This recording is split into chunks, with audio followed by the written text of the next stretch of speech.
Now, it's very interesting to consider the rights that are granted to an owner of copyright,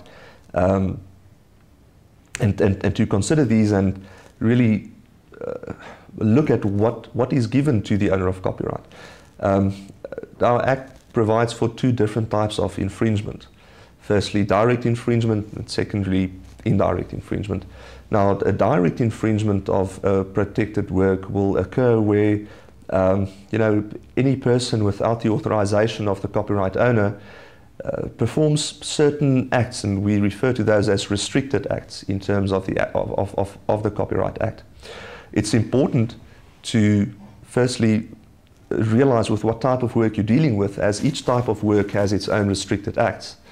There are, however, certain restricted acts which are relatively common to all the types of works, and these are if you, for example, reproduce the unauthorized reproduction in any form of a protected work will constitute a direct infringement. That is, for example, if you work with a protected film, a DVD or a CD, sound recording, and anyone goes in without the necessary permission, copies that CD or DVD, that will be an unauthorized reproduction of the work, which will be an infringement. But it's necessary to also realize that it's not just the actual infringement of a work in which copyright subsists that is prohibited by the Act. The dealing in infringing works also constitutes a form of infringement, and that is the secondary or indirect infringement. So whereas a person may be guilty of a direct infringement in that person personally went and copied whatever material, if he then gives it to another person to distribute throughout South Africa or to import into South Africa or to offer for sale, that dealing in infringing items will also be a copyright infringement and can be prevented by the owner of the copyright. There are certain exemptions that the Copyright Act grants to the public in general, which says that if the particular facts of your case or your circumstances falls within the ambit of this exemption, then although the copyright owner may have had a good and a solid case of infringement against you, you can rely on these provisions as a defense to copyright infringement, which really means that were it not for these exemptions, you would have been guilty of copyright infringement, but because there is this defense, you can get away with it. And, your conduct technically does not constitute an infringement. These, for example, vary from fair dealing, where you, for example, obtain a copy of a book that may be protected by copyright, and for your own personal and private use, you make a reproduction of this work, even of the whole book.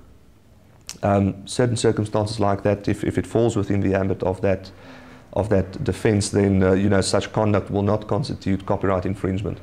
There's also a well-known defense that we refer to as provisions that allow reverse engineering in relation to three-dimensional artistic works, which really were promulgated into our Copyright Act to make provision for the manufacture of pirate parts for motor vehicles, spare parts, which entails that if you make a reproduction of a three-dimensional artistic work, and that three-dimensional artistic work has been introduced to the market with the owner of the copyright's permission, and your work is made in an industrial process, then that act of yours, the reverse engineering of that three-dimensional artistic work, will be covered, and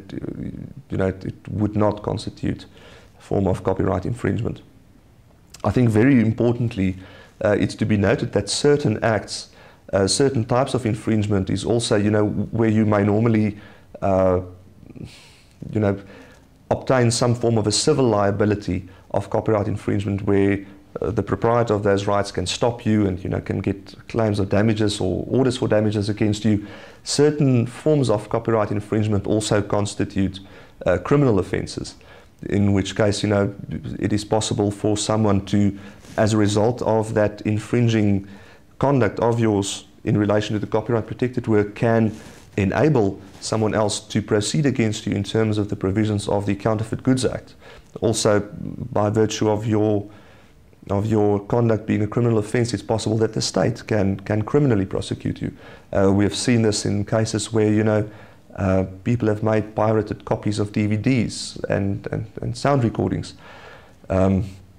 So it's necessary to know that there are also criminal sanctions which can be imposed with the infringement of copyrights.